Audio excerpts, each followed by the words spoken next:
Gracias por escuchar los podcasts de Radio Nacional. Acceda a todos los programas en rtv.es/a la carta.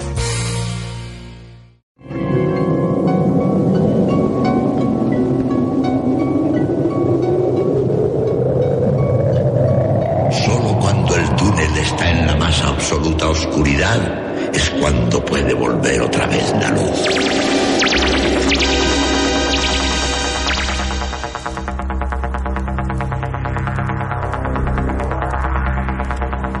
Estás entrando en el espacio en blanco. Una puerta a nuevas dimensiones de la existencia. Una nueva perspectiva sobre la realidad. Espacio en blanco.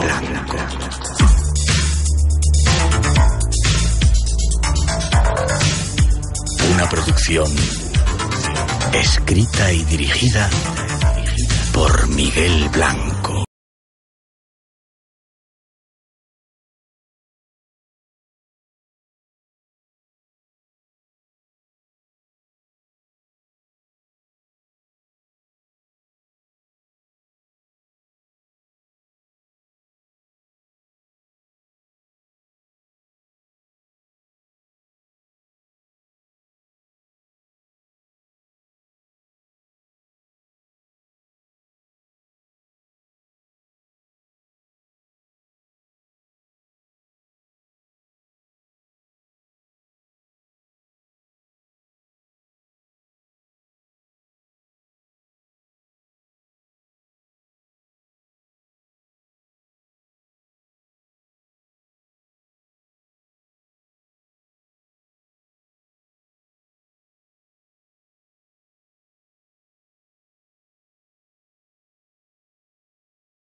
Tenemos un objetivo, como dices, queremos llegar a los 10.000 seguidores antes del final de la temporada. Porque hay un objetivo, hay algo muy importante que queremos hacer entre todos y necesitamos esas redes sociales para intercomunicarnos y llegar a mucha gente. Iremos informando de todo ello. Y seguir recibiendo comentarios de todos los oyentes durante toda la semana, que eso es muy importante. Vale, nos decían el otro día que a veces desatendíamos un poco durante la semana, pero tú eres el encargado. Sí, sobre todo estamos ahí. los fines de semana estamos mucho más activos, pero bueno, intentaremos darle más marchita tanto al Face como al Twitter. Eso es. Objetivo 10.000 seguidores. Seguidores de ese hashtag @eblancoradio. @eblancoradio. Gracias, David. Gracias a ti. Y vamos ya con un avance de los temas que nos esperan para esta noche. 900-137-137 nuestro teléfono. No os perdáis ni un solo segundo del programa.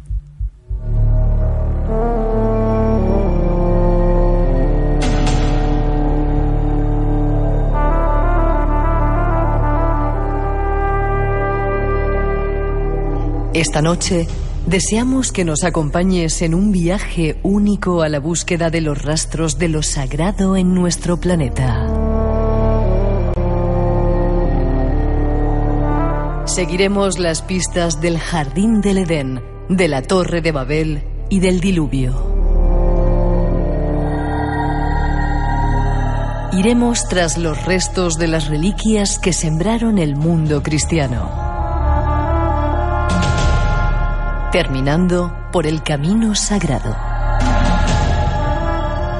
Muchas de las cosas que nos han contado no son lo que parecen. Y esta noche deseamos tratar de averiguar dónde se encuentra la verdad.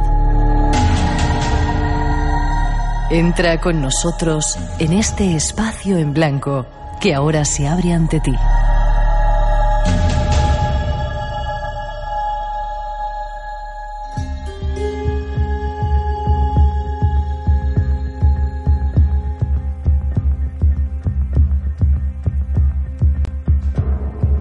Ahí está un avance y además esta noche nos vienen a contar un cuento.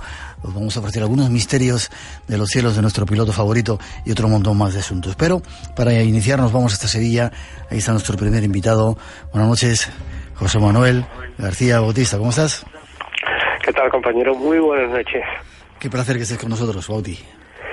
Qué gran alegría de volver a estar aquí en mi casa en Espacio en Blanco, y, sí, señor, por supuesto, estar compartiendo estos minutos de radio con la audiencia y, por supuesto, con un buen amigo como siempre lo ha sido y lo eres tú, Miguel. Un placer que estés ahí. Compañero también de radio, periodista, llevas divulgando un montón de años y últimamente escribes libros, yo que sé, como el que hace rosquillas. Libros buenos, además, porque si fueran, ¿no? Bueno, con lo duro que es escribir un libro, yo no sé, debes estar ahí pillado todo el día, ¿no? Sí, de hecho, este fue el número 34, y el que acabo de sacar ahora también, que es de un carácter más local, que es la guía secreta de las casas encantadas de Sevilla, que es el 35. Es decir, es duro, sabes que la vida de un escritor es complicada, sobre todo cuando te enfrentas a las primeras páginas de un libro, que te voy a contar yo a ti, que tú no sepas. Y bueno, cuando te enfrentas a las primeras páginas es terrorífico, ¿verdad? Pero bueno, al final todo en esta vida tiene una razón y un porqué, y a veces es la vida misma la que te marca el camino que debe de seguir un libro, ¿verdad? Ciertamente, tienen vida propia a veces, ¿verdad? Sí, yo, mira, te cuento una anécdota y es absolutamente verídica. A mí me encarga mi editorial, una de ellas, me encarga un libro sobre JFK, sobre el magnicidio de John Fitzgerald Kennedy, justamente, con el aniversario de su muerte, ¿no? Del 50 aniversario del fallecimiento del presidente. Si quieres que te diga la verdad, para mí era un encargo de mucha responsabilidad, era un libro diferente, histórico, pero también entrando en el terreno de la conspiración. Siempre sientes un poco de inseguridad cuando sabes que el tema, aunque te gusta, no es del todo tuyo. Y después de recopilar muchísima información, incluso de haber estado en los lugares que estuvo el presidente, pues fíjate que no sabía cómo empezar a escribir aquel libro. Y una noche soñé que estaba escribiendo un libro, que empecé a leer el índice de aquel libro. Era un libro de Kennedy, leí el índice perfectamente y me desperté en ese momento. ¿Y comenzaste? Y comencé a escribir. Pensé en anotarlo, pero eran las 5 de la mañana. Y digo, no, mejor me levanto, comienzo a escribir. Y bueno, y prácticamente te puedo decir, y tampoco es una exageración, que empecé a escribir a las 5 de la mañana y acabé a las 8 de la tarde del siguiente día. Pero aquel libro quedó casi hecho aquella misma noche, con lo cual uno a veces se sorprende de aquellos de la serendipia, que muchas veces decimos las casualidades. Cada vez estoy más convencido, Miguel, que las casualidades no existen y que todo tiene un porqué en esta vida. Este es nuestro invitado, José Manuel García Bautista, y junto a él nos vamos a ir tras los rastros de lo sagrado. ¿Te parece que comencemos, Bauti? Por supuesto. Ahí vamos con la primera introducción que nos va a meter en ese mundo que José Manuel García Bautista ha plasmado en uno de sus últimos libros. Vamos con ello.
textos sagrados a veces distan tanto largo de la realidad, ¿verdad?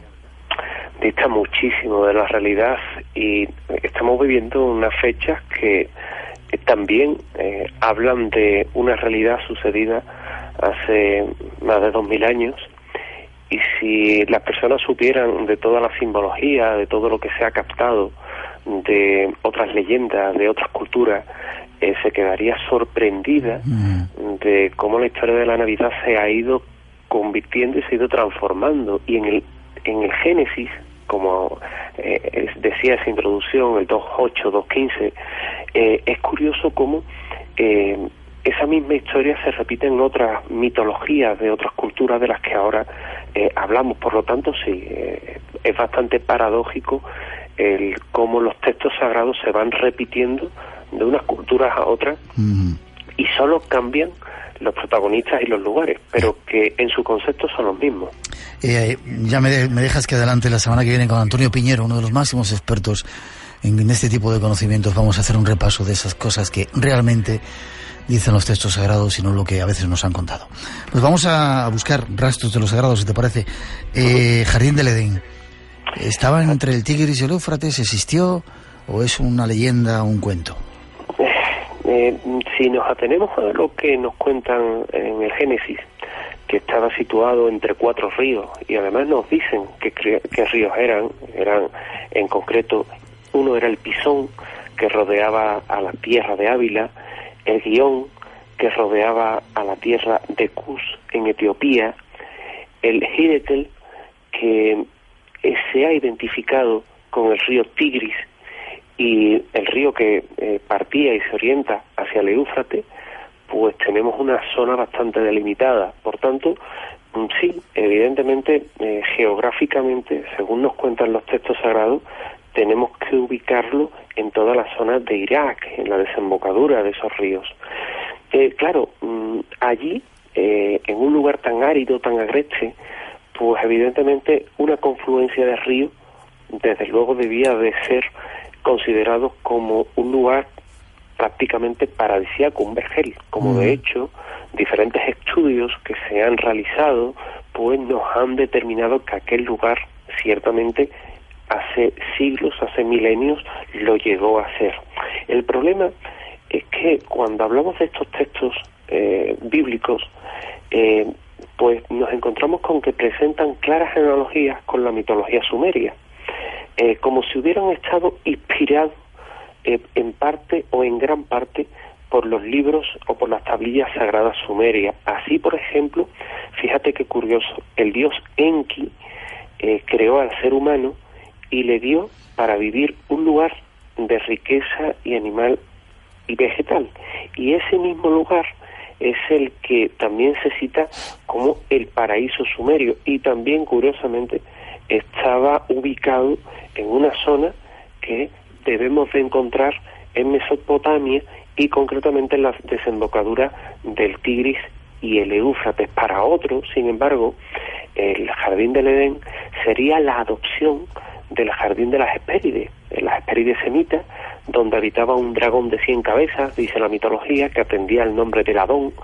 y el guardián del árbol de la inmortalidad, que también guarda un gran paralelismo con el árbol prohibido que se tenía en aquel mismo lugar, que si se robaba su fruto lo consideraba un sacrificio, y de esta forma también sacrílego. Es decir, que estamos ante una gran cantidad de historias que nos llegan de otras culturas y que sin embargo parecen haber sido reescritas, readaptadas para ser incluidas en la Biblia. El lugar físico, pues el lugar físico sí sabemos hoy que pudo haber sido la cuna de una cultura por las características de habitabilidad que en él se presentan, sobre todo a nivel sedentario, a nivel de agricultura, es decir, a nivel ya de hábitos no nómadas, y por tanto es un lugar que desde luego reúne todas las características para haber sido, si no ese Jardín del Edén general, sí el Jardín del Edén particular de una cultura. Es verdad también que la agencia EFE, y viene fechado un 2 de marzo del año 2009, tildaba una noticia en la cual el titular, el compañero de EFE, lo titulaba como Descubren el Jardín del Edén, también denominado Göbekli Tepe, que sin duda alguna ese nombre ya nos va diciendo algo más. ¿Turquía? Porque es uno de esos lugares arqueológicos, uno de esos lugares, yo te diría que casi míticos, en los cuales se ha creído identificar precisamente también la cuna del mundo. Se encontraron unos vestigios de la edad de piedra, de unos aproximadamente 11.000 años de antigüedad, para que nuestra audiencia se ubique, y allí mismo en la misma agencia EFE lo tilda de el Jardín del Edén, es decir, que estamos en un lugar, nuevamente nos tenemos que ir a toda la parte de Mesopotamia para encontrar cómo allí pues tuvieron su propio Jardín del Edén. Evidentemente, por ejemplo, los celtas también tienen el Jardín de los Manzanos, llamado Avalon, y los griegos, por ejemplo, tuvieron el Jardín de los Bienaventurados o la Isla de los Bienaventurados. Nuevamente vemos cómo es algo que se va repitiendo, pero sin embargo, este sitio arqueológico de Göbekli Tepe, pues era traducido como el Monte Ombligo, textualmente, y es donde parece, no obstante, que también hemos de ubicar ese Jardín del Edén. Por tanto, sí parece que fue un sitio que realmente existió, aunque no con las dimensiones que el Génesis nos cuenta. Espacio en Blanco, en Radio Nacional, con Miguel Blanco. 900-137-137, si queréis seguir con nosotros ese rastro de lo sagrado. Vamos a seguir viendo algunos de esos relatos que nos hace la Biblia. La Torre de Babel, una torre en la que Dios se enfada y dice hablar cada uno una lengua diferente y nadie se entendía de nada y no pudieron terminarla. ¿Es así o puede haber otra versión? Es así, pero claro, todo esto tiene un pero. El pero es que se magnifican demasiado los acontecimientos que nos cuenta el Génesis, porque evidentemente esa misteriosa Torre de Babel pretendía lo primero llegar al cielo, para que el agua no pudiera ahogar a aquellos que, temerosos de Dios, pues trataran de refugiarse evidentemente de su ira. Era un Dios justiciero, era un Dios vengativo. En aquel tiempo era duro, ¿eh? Sí, en aquel tiempo era duro. Hoy lo sigue siendo, Miguel. Pero en aquel tiempo sí cabe más, sobre todo por la creencia que tenían las personas, el miedo y el desconocimiento, todo lo que no podían explicar de una forma razonable tenía un carácter divino. Por tanto, era un Dios que cuando venían plagas con enfermedades lo entendía como un castigo divino. Era la particular idiosincrasia de aquellos pueblos. Y como tú muy bien explicabas, pues cuando estaban construyendo aquel magnífico edificio, pues se produjo la confusión de lenguas de Yahvé.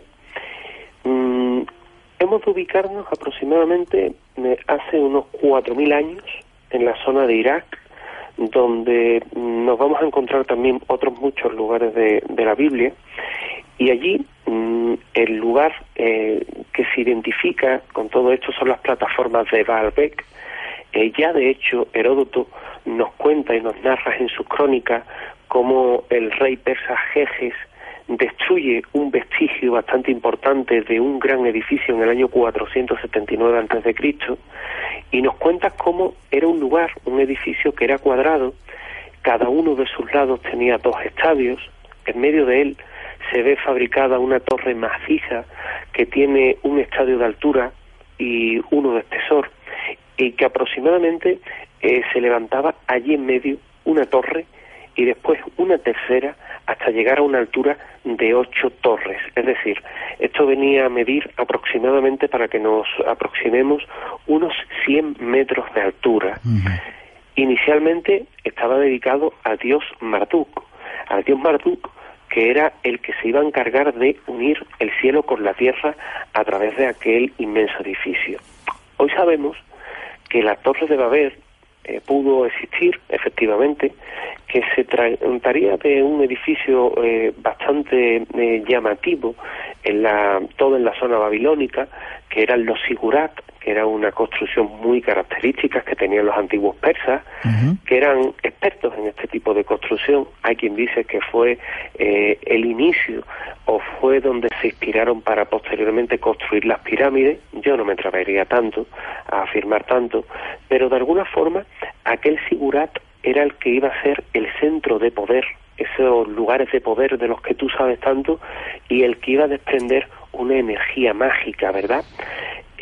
Fue en tiempo, no obstante, de Nabopolassar, allá por el siglo aproximadamente VII a.C., estamos en el año 625 a.C., en el que en una tablilla caldea, dice que Marduk, el gran dios de Babilonia, ordenó colocar sólidamente las bases de la Etemenanki, que era como se llamaba aquella torre, y también de alcanzar un mundo subterráneo y de llegar con su cúspide al cielo. Es decir, que parece que realmente ya para los caldeos aquello estaba existiendo, y en tiempos de Nabucodonosor se rematan determinadas partes con ladrillos de mate azul brillante, para que así se pudiera confundir con el mismo cielo.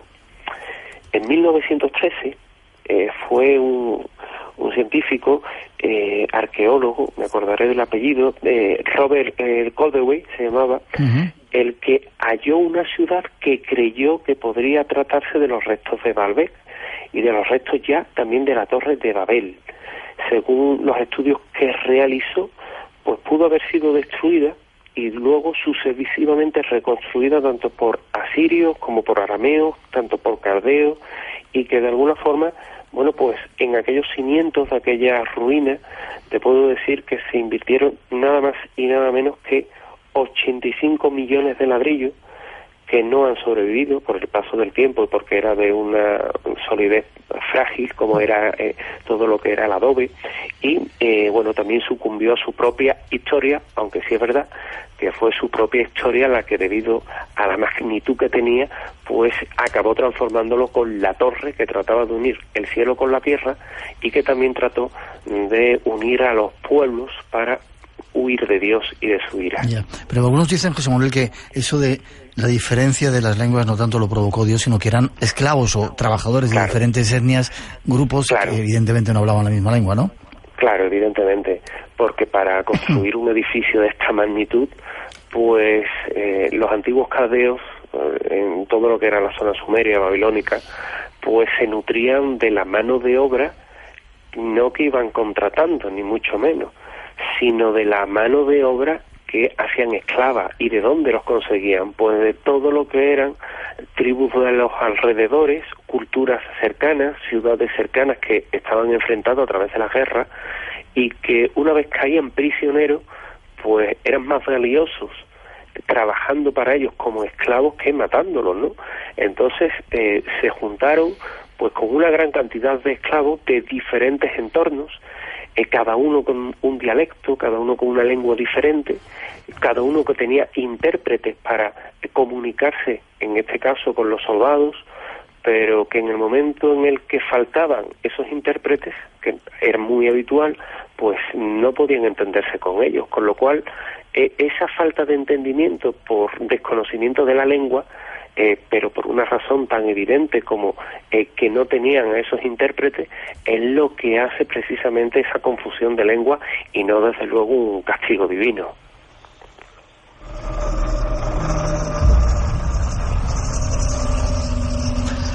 Dos y media, 1:30 en las Islas Canarias. Estamos en directo, esto es Radio Nacional, tras los rastros de lo sagrado, con José Manuel García Bautista. Antes de pasar a la segunda parte, habría mucho que hablar de Sodoma y Gomorra, pero el Arca de Noé, ¿realmente hay datos de que fuera cierto esto del Arca de Noé? Que hubo un diluvio, parece que sí hay constancia histórica de que esto fue así, ¿no? Pero Noé construyó un arca, se metió ahí a todos los animalitos y se fue y se salvó. ¿Te ríes o qué? No fue para tanto, creo yo, Miguel. No creo yo que fuera para tanto. Sí es verdad, como tú bien comentabas, que hubo un diluvio. No un diluvio universal, pero sí un diluvio local, que en cierta forma es una historia que se repite en otras muchas culturas. 7.000 años, hace 7.000 años que ocurrió un hecho singular y aberrante, según nos cuenta el Génesis, y era que los ángeles, los Elohim, se mezclaron con los habitantes de la tierra. Las mujeres dieron a luz seres gigantes que amenazaban la existencia del ser humano, y Yahvé se enfadó y aplicó su justicia divina, castigando a aquel pueblo infame y mandándole un diluvio. Eso es lo que nos cuenta como motivo de aquel castigo divino, nuevamente el Dios justiciero.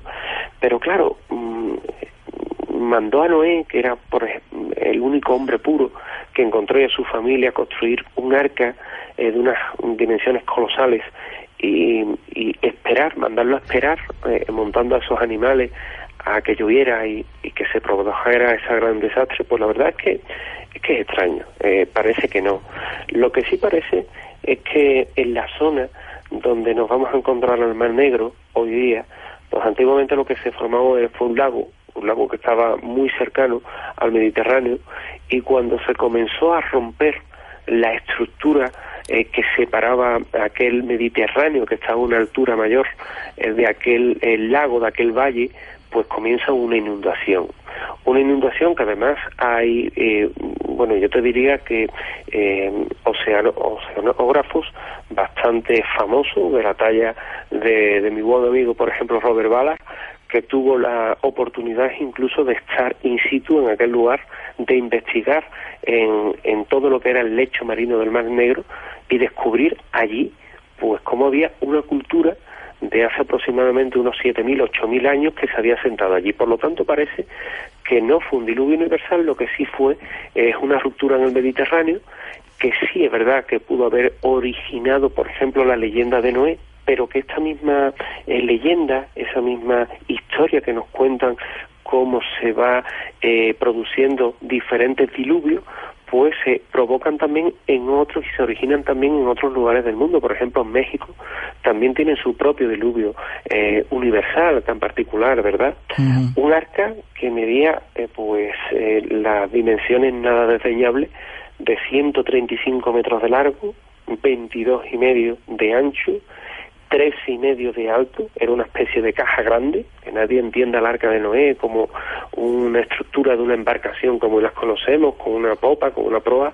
No es así, era una especie de cajón, y allí pues se montan hasta que, como nos cuenta la historia, pues van a quedar varados en el monte Ararat tras un periodo largo de tiempo, no 40 días, como también nos cuentan. Eso es una traducción errónea que se produce, además, cuando se realizan todas las traducciones de los textos bíblicos. Realmente lo tenemos que entender como un periodo largo de tiempo, y se ubica en el Ararat. Claro, el Ararat es el monte que está en Turquía, pero es que por Ararat también tenemos 6 ubicaciones más. ¿6 más? 6 más hay en el mundo, con lo cual, y más en concreto en la zona de Turquía, con lo cual tampoco vamos a estar seguros de dónde. Sí es verdad que, el francés Ferdinand Navarra, que realiza varias subidas al Ararat entre el año 1952 y el año 1969, pues tiene la oportunidad de ver algo extraño precisamente en el Ararat, que ya se identifica como posiblemente lo que eran restos de una embarcación. Luego también hay un caso significativo, que eran las fotografías que realiza un piloto, Gregor Schinhammer, que era de la base aérea, en este caso de Adana, pilotando un F-100, y que también hizo diferentes fotografías, como luego varios aviones espías, en la zona donde se pueden identificar precisamente lo que parece una estructura de una embarcación. Estaría hoy día a unos 3.100 metros de altitud. Habría restos allí de madera calafateada, y que dista evidentemente muchísimo de esas imágenes que nos llegaron de una universidad, en este caso China, en las que decían que habían estado dentro del interior del Arca de Noé. Se descubrió que era una noticia falsa, era una noticia que era incoherente. Pero sí es verdad que hay diferentes pueblos allí, en la zona turca, que fíjate qué curioso, porque de una madera muy antigua, no voy a ser yo el que date esa madera, pero ellos dicen que de una embarcación sagrada, nuevamente allí en Turquía, en el Ararat, y con esas maderas lo que han hecho son imágenes de ídolos porque vienen de una embarcación sagrada, y también parece que se identifica evidentemente en un sitio como el Ararat, pues con el Arca de Noé. Lo último que sabemos de ello es que pudiera estar en una zona de un glaciar. Los glaciares se mueven y por la imposibilidad que hay hoy día de encontrarla, pues yo te diría que le habríamos perdido la pista al Arca de Noé. Pero bueno, como en tantas ocasiones en el mundo, pues ¿por qué no pensar que algún día aparezca esa embarcación? En la agencia EFE y el diario El Mundo hacían una noticia fechada en Ankara el 28 de abril del año 2010, en la que daban buena cuenta de este hallazgo de esta embarcación que pudiera ser el Arca de Noé, y que aquello significara el símbolo de un salvamento, ¿verdad? Pero bueno, en cualquiera de los casos sí parece que existió un diluvio local que pudo haber originado que a alguien se le ocurriera construir una embarcación grande donde meter no una parejita de cada animal, sino sí rebaños, y tratar de ponerse a salvo junto con su familia. Ahí sí parece que la historia pudiera ser más fiel que lo que nos cuenta el Génesis. Seguimos tras los rastros de lo sagrado. 2:38, 1:38 en las Islas Canarias. Desde en Radio Nacional, este es el Espacio en Blanco, y aún tenemos mucho que contaros. Nómadas. Lo mejor de mi ciudad es el mar, es la cercanía del mar. Tradición marinera arraigada y sofisticación a la sueca en la acuática Gotemburgo. Y hay varios canales que vamos a cruzar luego cuando empezamos a caminar y justo aquí fuera podemos ver uno. Nómadas, con Álvaro Soto. Los domingos a las 7 de la mañana en Radio Nacional. Entra en contacto con nosotros 900-137-137. Espacio en Blanco, en Radio Nacional de España, con Miguel Blanco.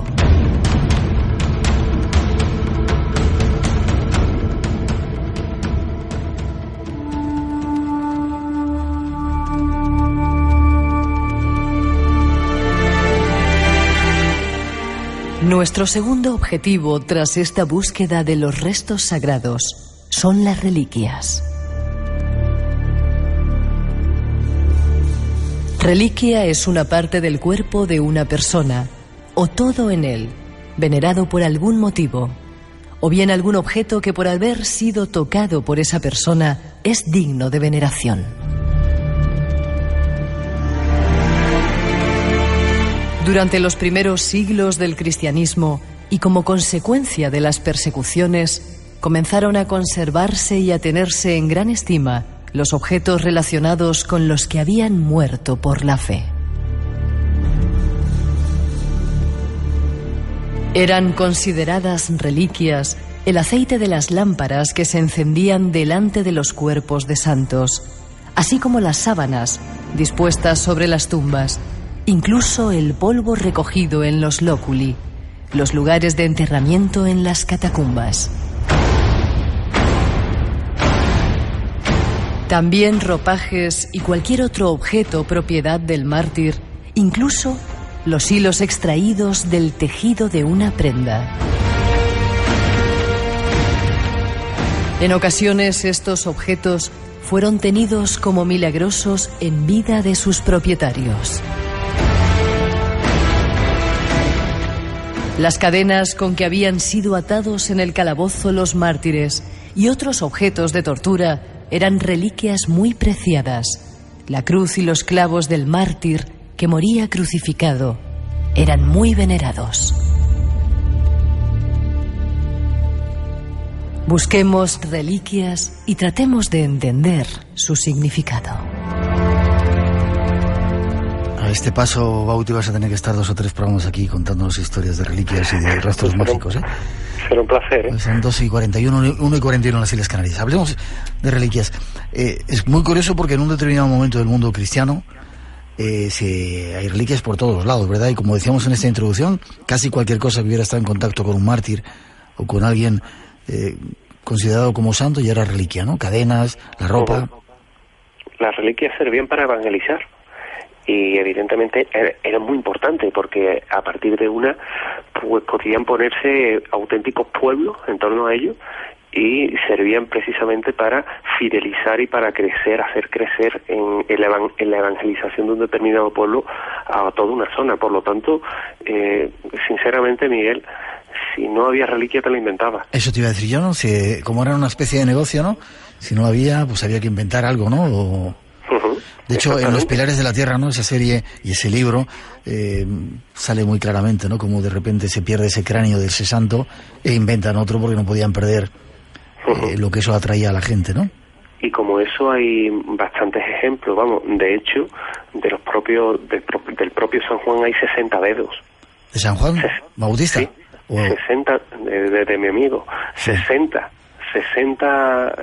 dedos, 2 cabezas. Sí, yo he visto una, no sé si era en Malta o en... Exactamente, en Malta. Sí. Pero ¿a dónde estamos llegando? Porque 60 dedos evidentemente no podía tener y 2 cabezas tampoco. Es decir, que se iban creando reliquias conforme había una necesidad de poner a un pueblo determinado en esa línea sagrada, en esa línea divina que quería la Iglesia de aquel tiempo. Y ahí llegan las incongruencias. Lignum Crucis, ahí para hacer un barco, restos de fragmentos de la cruz más que la propia cruz, huesos de santo, los que no nos podemos ni imaginar, y evidentemente tenían simplemente un fin evangelizador, no más. Ya, déjame que recordemos una cosita. Esta noche, en Espacio en Blanco... Los Jedi, la verdad es que tienen un parecido innegable a la Orden del Temple. Son una antigua orden de monjes guerreros y que practicaban un tipo de religión extraña, una filosofía propia y que podíamos asimilar un poquito al gnosticismo. Es una analogía clara, evidente, con la Orden del Temple, tanto en su forma como en sus modos de actuar. No te lo pierdas después que terminemos esta parte contigo.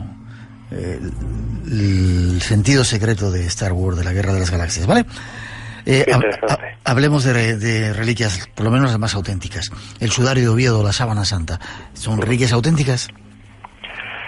Uf, qué difícil. Para mí sí, para mí. Además te puedo decir que de la sábana santa va a haber sorpresas. Sí, de hecho el Papa ha aprobado una nueva ostensión. Y algo más. Se llama, me parece, sí. Una ostensión. Y algo más, ¿no? Y algo más. Hasta ahí puedo leer. Vale. Pero lo que sí está claro, por dejar un poquito claro ese asunto, que decían que las pruebas que se hicieron con el carbono 14 decían que era mucho más moderna, no se puede dar mucha credibilidad a esas pruebas, ¿no? No podemos porque sí es verdad que la sábana santa tiene hilos de diferentes épocas, pero sobre todo del remiendo de que le hicieron las clarisas cuando se produce el incendio. Pero claro, el problema es que está en un lienzo que tiene 4,36 por 1,10, que pesa aproximadamente, fíjate, no pesa demasiado, pesa casi 1,5 kilos. Bueno, tampoco es una cosa... pero claro, ha sufrido tantos remiendos y tiene tantos hilos que uno de los argumentos que se daban era que se hubiera podido coger hilos de cualquiera de esa época, ¿verdad? Y que por eso daba una datación del medievo. La verdad es que no podemos hacerlo con seguridad porque la prueba que se hizo del carbono 14 era destructiva, con lo cual los hilos que se emplearon quedaron destruidos. La única forma, Miguel, es volver a hacer un estudio, es volver a estudiar la sábana santa. Y bueno, ahí existiría una posibilidad grande de saber realmente, con nuevas dataciones, pues de qué tiempo es realmente la sábana santa. Ya. Lo que sí está claro es una de las reliquias más importantes de la historia del cristianismo, como el sudario de Oviedo quizá, ¿verdad? Sí, son complementarias además. Hay importantes estudios sobre ellos. De hecho, EDISES está haciendo una gran labor con el investigador Juan Manuel Miñarro, aquí de Sevilla, y son complementarias porque ambos tienen el mismo tipo de sangre AB, ambos tienen los mismos surcos de orificios como de un arbusto espinoso que podemos identificar con una corona de espinas, ambos tienen también, se le pueden buscar la forma a sudario de Oviedo para que encaje con las manchas de sangre que tiene la sábana santa, ambos también comparten tipos de pólenes, es decir, que son complementarias y que es posible que la autenticidad de uno demuestre la autenticidad de la otra, y la tenemos aquí, la tenemos en Oviedo. Es decir, yo quiero creer que son reales. Evidentemente aquí también entra mucho en juego pues sentimientos, emociones, vinculaciones que existe con las reliquias, como pudiera ser mi caso, pero sí parece que estamos más cerca de pensar que son auténticas a pensar que pudieran ser un ingenioso y complejo fraude urdido nada más y nada menos que en una época tan oscura como fue el medievo. Vale, nos quedamos con eso de que dentro de poco va a haber sorpresas con la Sábana Santa. Atentos si queréis verla el año que viene, posiblemente van a volver a mostrarla. Es algo absolutamente increíble. Vamos a dejar los estigmas que teníamos preparados de lado, ¿te parece? Y nos vamos con otros personajes de la historia. Sí, por supuesto. Vamos con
recolectores, permítaseme la expresión, de reliquias. ¿Eran qué, perdona? Los grandes recolectores de reliquias. Ajá. Aparte de ser los banqueros de Europa, pero sí, una compleja trama la que hay detrás de los templarios. Ya, van a dar también muchas sorpresas porque se siguen haciendo nuevos estudios, les han quitado ya esa excomunión que les había dado el Papa, pero bueno, se va avanzando en todo ello. Lugares que ellos hayan dejado marcas, porque parece que en todo el Camino de Santiago, evidentemente, ¿no? Dejaron como improntas, pero en otras partes del mundo, Rosslyn quizá, ¿no? Esa capilla que hizo famosa la saga de esa película, El Código Da Vinci. El Código Da Vinci. Efectivamente, porque allí fue, una vez que se disuelva la orden, bajo el reinado de Felipe IV de Francia y Clemente V, el Papa, pues ellos salen a Escocia, huyen a dos zonas principalmente, Escocia y Portugal. Y cuando llegan a Escocia, pues allí les acoge el rey Roberto I Bruce, quien se encarga de darle cobijo, y allí se encargan de dejar en una iglesia, en concreto en el siglo XV fue William St. Clair, príncipe de las Orcadas, quien se encarga de también darle ese amparo, y allí empiezan a construir una capilla que es una rica decoración con pasajes de la Biblia, hechos legendarios, la pasión de Cristo, alucinación. Y con cosas sorprendentes también, ¿verdad? Sí, evidentemente, porque fíjate, a mí me llama mucho la atención cuando estás allí y en una de esas columnas rizadas que tiene, que son maravillosas, te encuentras nada más y nada menos que una mazorca de maíz. Y que no se conocía teóricamente en ese tiempo cuando la construyeron. Claro, ¿y qué hace allí una mazorca de maíz? Es que ya empezamos a hacernos más preguntas, o que hace, por ejemplo, también alusiones continuas al Santo Grial. Porque también las tenemos, o por qué también se relaciona la figura de los St. Clair con el Santo Grial y las derivaciones que tiene de su propio nombre, o cómo también hay plantas de agave. El agave es una planta que sobre todo crece en Norteamérica, de la que se saca el tequila, y cómo nuevamente nos vamos encontrando pues con todas estas huellas que, bueno, arqueólogos y científicos de las universidades de Cambridge o Brighton, pues la verdad es que no sabían explicar, y no lo sabían explicar por la alta imposibilidad que tenían en el tiempo que se construye la capilla, de que aquellos constructores, aquellos maestros canteros, tuvieran ni siquiera la más remota posibilidad de conocerlo. Dicen que se basaban en los propios planos y en los propios motivos que, en este caso, le dejan los templarios y que querían que figuraran allí como su simbología particular. Ya, qué curioso este grupo, de los templarios. Adoraban una cabeza extraña, que por eso fueron de alguna manera condenados, que se llamaba Baphomet. Muchos han visto en él el rostro del diablo, aunque hay otras teorías, ¿no? El Baphomet, que yo me inclino más a pensar que era lo que podríamos denominar como el tetradiplón, que es precisamente la sábana santa plegada hasta solo dejar visible la zona del rostro, tal y como en este caso se adoraba y se quedó escondida en la ciudad de Urfa, en lo que era Edesa, y posiblemente lo que adoraban era una reminiscencia de aquella cabeza de Cristo, pero como claro eran los banqueros de Europa y se ganaron el odio, la animadversión de, en este caso, la monarquía y el papado por el dinero que le debían, qué mejor que tildarlo de herejía, manipulando un poco aquella historia, y en vez de adorar a la cabeza de Cristo, adoraban en este caso al diablo, y de esa forma dan un giro de 180 grados a ese ídolo que tienen ellos, que eran el Baphomet. En su contra también el hermetismo de la propia orden, que hizo poco por defenderse, aunque siempre mantuvieron su inocencia. Palacios octogonales también. Hay algunas iglesias octogonales, tenemos aquí alguna en Segovia, pero eso del palacio octogonal, ¿qué es que tenga que ver con los templarios? Pues nos tenemos que ir a la zona de Turín, para, todo lo que es el Piamonte, para encontrarnos un palacio concreto, el cual es un palacio octogonal con 8 torres, que juega con la simbología del 8, del infinito, que también mandaron a construir los propios templarios, y que nuevamente está llena de reminiscencias templarias, con las típicas cruces patadas. Las cruces patadas es la cruz de los templarios, y también ese 8, que era el infinito, la regeneración y el regreso. Se cree que ellos mismos lo mandan construir una vez disgregada la orden, para que de alguna forma, como ocurre luego en órdenes como la de San Juan o la orden de Calatrava, donde se van integrando más o menos, pero ya sin decir abiertamente que eran templarios, donde se van integrando y donde van dejando huellas, que realmente la orden del Temple sobrevivió, pero en este caso sí integrada dentro de otras órdenes militares que existían en otros países. 2 minutitos para acabar casi. Tesoros templarios. ¿Había realmente un tesoro? ¿El tesoro está en América, como contaban, o lo dejaron Roslin a mitad de camino? O quizá haya que dejarlo para otro programa.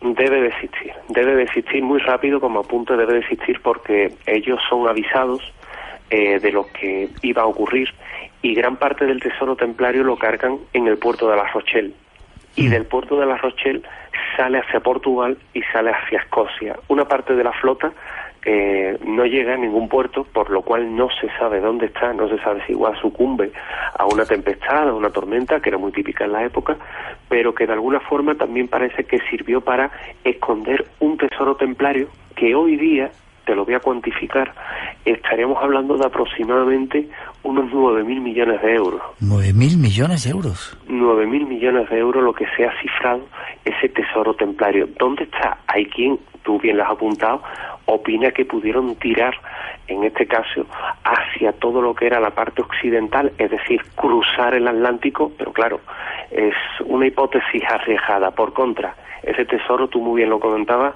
aún está pendiente de ser descubierto.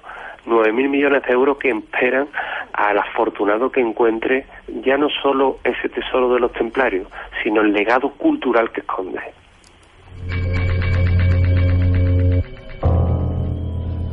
Vamos a dejarlo ahí, si te parece. Quizá tengamos que volver a traer, el cual será un placer para nosotros para seguir hablando de todo ello, pero Bauti, lo sagrado sigue estando presente todavía, ¿no? En España, muchos del legado templario dejaron restos en ese camino de Santiago, en multitud de catedrales, ¿verdad? Sí, efectivamente, porque la misma Catedral de Sevilla, por ejemplo, tiene escondidas 12 cruces templarias, y es que los templarios pasaron por aquí, por ejemplo, ¿no? a las órdenes de Fernando III, y se les dejaron incluso determinadas collaciones, es decir, están presentes, siempre van a estar presentes, y como tú decías, nunca fue disuelta la orden, simplemente quedó en suspenso, como hay nuevos datos de la profesora Bárbara Feil, ¿verdad? Pero que de alguna forma el temple siempre ha estado presente. Y no solo eso, sino también, como te comentaba anteriormente, ese legado cultural, ese legado de reliquias que ellos se encargaron de cuidar y se encargaron mucho también de potenciar en todo lo que era la parte de Europa. Es más, es motivo de otro programa. Había todo un comercio ilegal, un comercio negro, en este caso de reliquias en Europa. Lo apuntamos para la próxima cita, seguramente.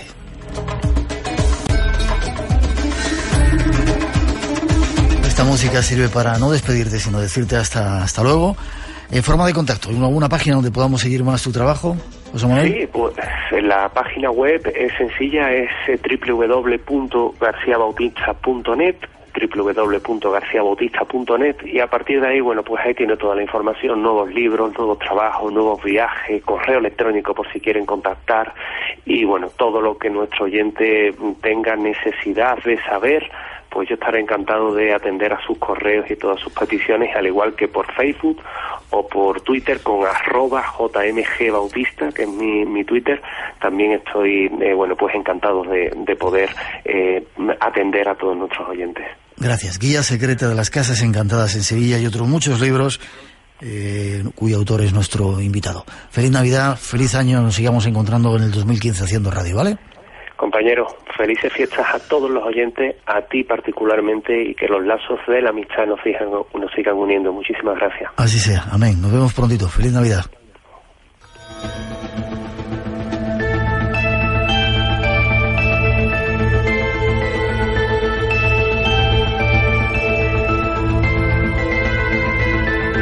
Vamos a hacer una pausa para las noticias de las 3, las 2 en las Islas Canarias para la información, pero enseguida regresamos. Hay mucho esperando, queremos daros algunas claves secretas de la saga de la Guerra de las Galaxias, algunos misterios de la aviación, seguramente os contaremos un cuento y mucho más. El teléfono sigue abierto, 900-137-137, por si queréis intervenir en ese concurso que tenemos o hacer alguna pregunta. Esto es Radio Nacional, estás en el Espacio en Blanco, enseguida volvemos.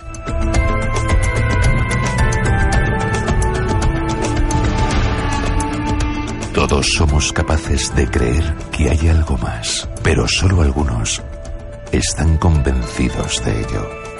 Espacio en Blanco en Radio Nacional con Miguel Blanco.